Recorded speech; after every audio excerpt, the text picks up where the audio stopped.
Hey everybody, this is Brad Dyke saying hi, how you doing? Just saying hi. Um, I apologize, I haven't put out any videos in the past few weeks. Unfortunately, we lost a very important family member in our family, our puppy. And, it just wasn't in me to do anything but to deal with that in my life at this time. And I've been coming full circle, to back to being somewhat normal again. And so I do feel the pull, and I have seen some of your messages, and I haven't forgotten. I haven't dropped off the face of the earth, I promise. I'm just me, right? Trying to do the best I can. Today is a day of reflection, because as you can see back here, and I don't have all the lights on, I apologize. It tends to muck up the display screens. But I'm starting to take inventory of my systems, right? So I can show you what I'm talking about here real quick. Hold on. So what I'm talking about basically is, as I'm looking at my systems, I've been kind of beating them up pretty heavily. I've got the Belkin switch here, which is my KVM switch. Allows me to do quite a bit. But it's starting to have problems. So I decided what I'm going to do is I'm doing a health check. I have not done that on video ever. I just do it, right? So I thought, what the heck, I'll do a health check here, and we'll walk through all of this to kind of give you an idea of what it means to check the health of your systems. So as I was saying, I'm in the process of building up the extended Proxmox cluster sets, my rebuilt cluster Proxmox set, which is a mix of other systems out there and so on.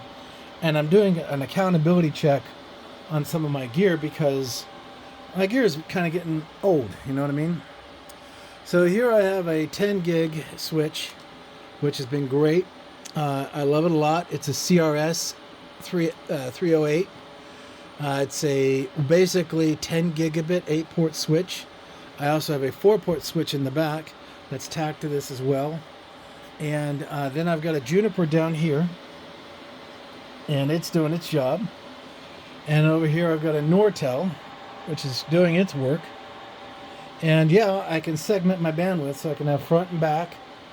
I can have my high-speed data back. This is my high-speed back-end data pipe network. This is my front-end network, and this is my management network. And I'm starting to see some problems with the ports. So I'm looking at that, and I'm thinking I might go 16 10 gig ports instead of 8, and just strictly go with a copper strategy, because up here, as you can see, I've got my GBix mix of fiber, single multi-mode. I've got straight copper, which is actually pretty nice, and I've got my RJ45 10 gig. They all perform pretty decently. I've been pleased with them. But my Proxmox platform is working excellently, and I've got 2 of my Gen 7s here, and these are my Microsoft servers that I have as standalones. And then here's my this is my new 740. This is my 720, and I've got this guy built up to replace this one. This one is starting to show some overhead. It has multiple terabyte drives in it, as you can see here, and but it's a 5300 series processor stack. It's good for quad 816s for processing, but I'm thinking maybe, I'd hate to do it, but I might do it. I'm going to pull this out, maybe potentially retire it. Down here I've got my current True NAS platform, which is fully populated with 48 disks and quite a bit of hardware, SSD-wise and spinning disk-wise. And then down here I have my old NetApp NAS head, which I decommissioned. It's a little noisier, a little hotter. I went to this style instead because it's more manageable. And then I've got my quad, which I don't get to use very often because it's such a power hog. But it is a very powerful system because of its multi-bussing. Up here are my 740s, my 7040s, I should say, which is a Proxmox containerization cluster. with its reserve storage boxes, which I have off right now. I've got my Raspberry Pi cluster right here, which is fun to play with. I've got my diag station here, which I've done videos on, and this is pretty new, so it's okay.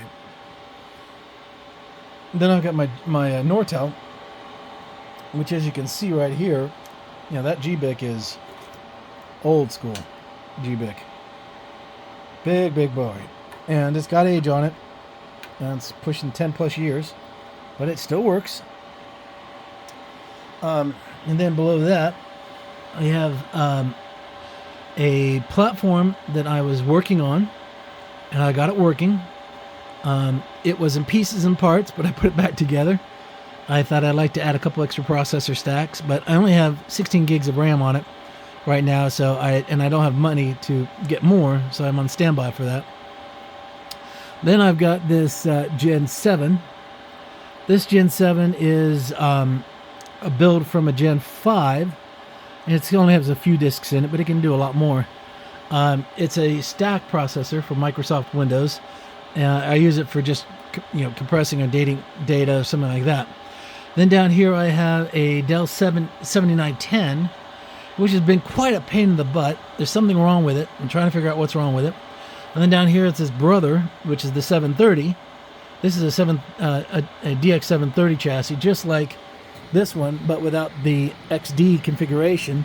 This one's a media processor stack. This one's for TrueNAS. This one's for Proxmoxing. And I've seen some issues with it as well. And so what I think might be happening is the busing going on this is not corresponding correctly. So what I did is I cheated. I went out and got myself a conversion bus and put in a SSD drive, and in this particular case I actually did an NVMe disk to kind of get me enough speed that I need to do what I want to do, just to get this into a diagnostic state. So I've got to fix this box, because if I don't fix this box, it's useless.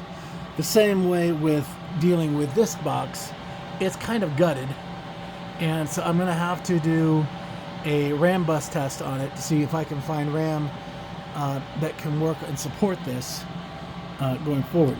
Now, right here we have the HP disk array, and this particular disk array is not very, I don't like it very much. I have it because a lot of people ask a lot of questions about it. It's a 3-par, and it can support pretty much everything that all my other disk arrays can support.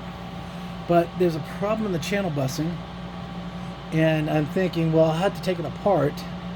Let me know if you guys are interested in me doing that, taking it apart, that is, and see where we can get to a good place with that. The next thing is the super micro platform. This guy right here, which is a new type of AI Proxmox node. It has been added. It is an interesting build. What it has is these first 3 ports here are NVMEs, supportable, and then the rest have hard drives in them. Let's see here. It should be here somewhere. Where'd I put them? Oh, here they are. Okay.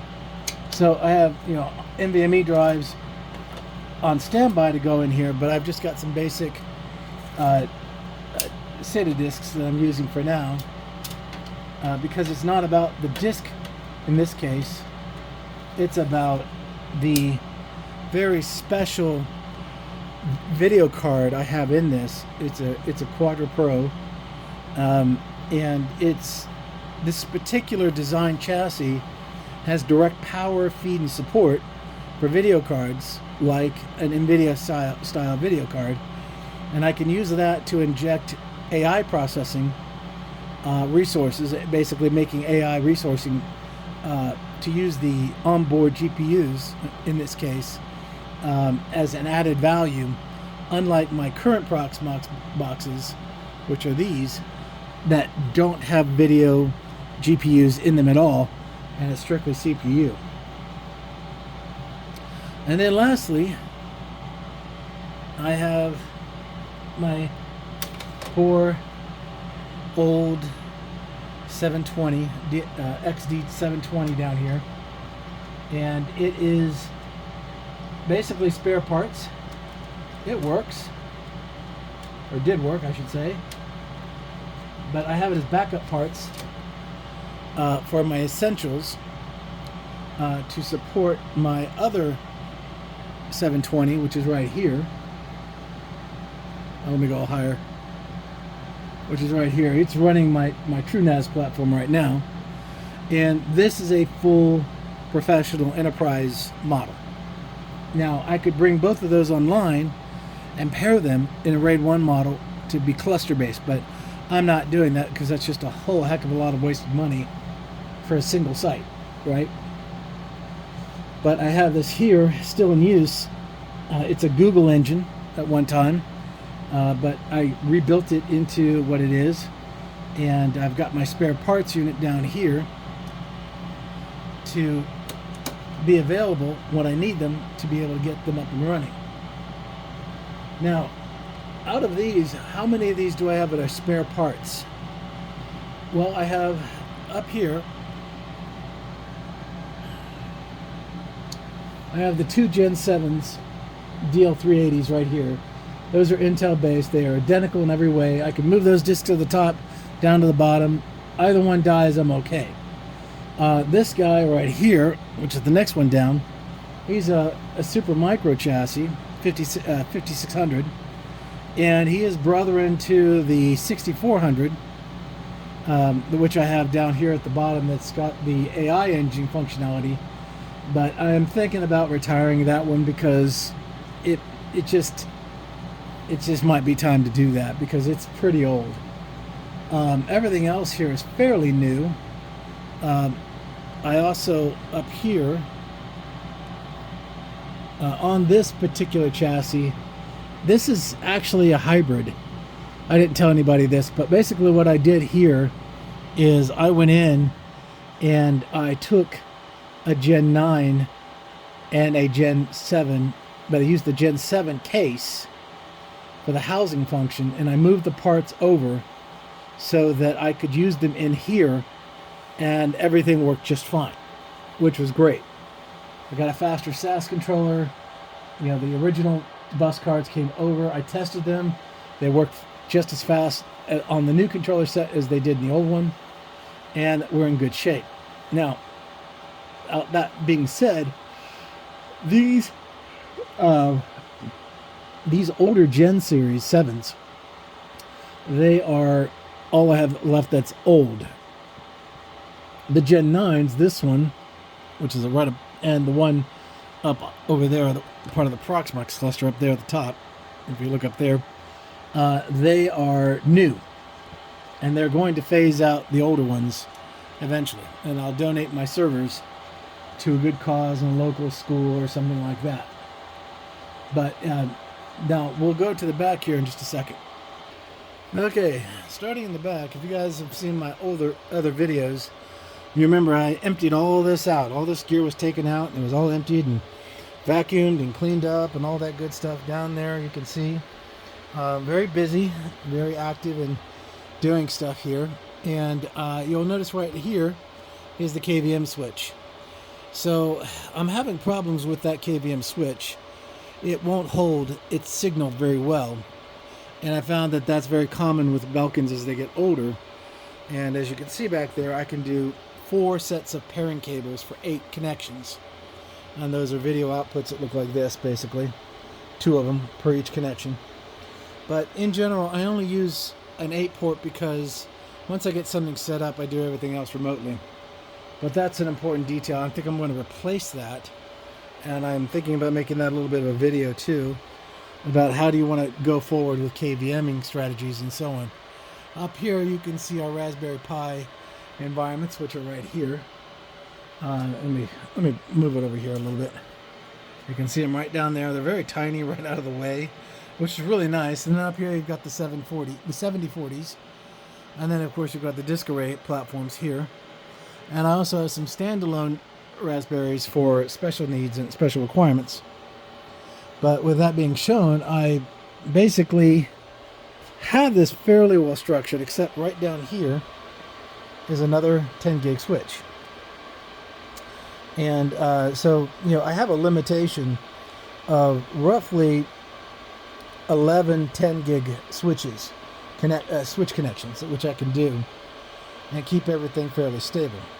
So, of course, we did this video on this diagnostic station that can test any kind of hard drive in volume or in series or individually.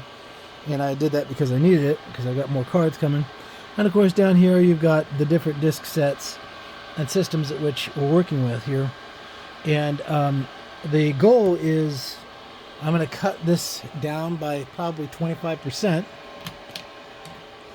And that means to do that, I'm going to probably look at retiring the Gen 7s. That would be these guys right here, the Gen 7s, the Super Midwest Micro, Super Micro chassis, 1U, and possibly this other chassis here as well. I may move them down to the lower comm closet, which is down in my basement, just for storage purposes. I've got them up to date. I've got them completely strapped and good to go.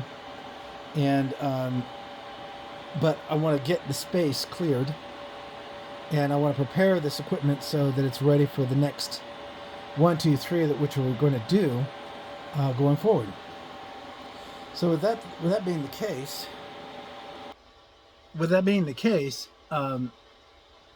the key thing here is that when you look back here in this environment, that's your play bin. That's your place where you do your work, you learn, you discover, right? Things are kind of changing a little bit, and because they're changing, you have to think in adaptive capacity. Now, I've shown people small videos where you can have little Proxmox clusters and you can focus on containerization for your CI/CD processes to learn how to DevOps things a little bit more efficiently, and so on and so on. I've taken the other people who said, hey, I just got all this equipment for free from a data center because they were clearing house. What can I do with it? Can I reinvent it into something else? I say, yeah, absolutely. But the most important thing you've got to realize that as you're doing work on these environments, they wear down. Hard drives wear out. Fans begin to spin down. Little things begin to happen. And if you're using your NVMEs and your SSDs heavily, even they will start to fail on you after about, 400 or 500 writes. So the key thing to do is to take a little time, go through your equipment, some one night's worth of work, power each unit up, look for disk failures, because I got 3 that I discovered that were happening out there. They were being reported as imminent failure, which means they're just barely high enough to pass the test, but not for much longer. And you got to trigger failovers, you got to identify the disk, you got to get them exchanged, you put in the new disk, blah blah blah blah blah. So with that being said, rinse and repeat. You got to go through all your gear and make sure that it's good to go. You don't necessarily have to flash it to get to the latest and greatest. Don't flash something that's not broke. I'm going to tell you that right now. And then thirdly, that condensing and re-strategizing and reorganizing so you can do things faster, cleaner, and more efficient. Those are very important details. As you can see, I've got back over here.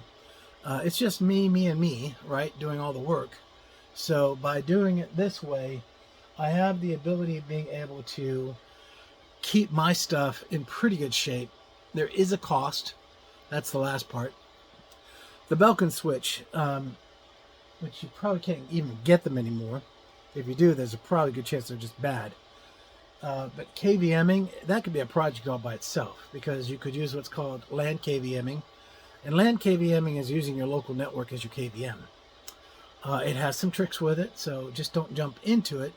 Do your research. Take some time and respect the nature of keyboard, video, and mouse so it can give you what you want and reach your inevitable goal of things being easier for you to do things the way you want to do them going forward.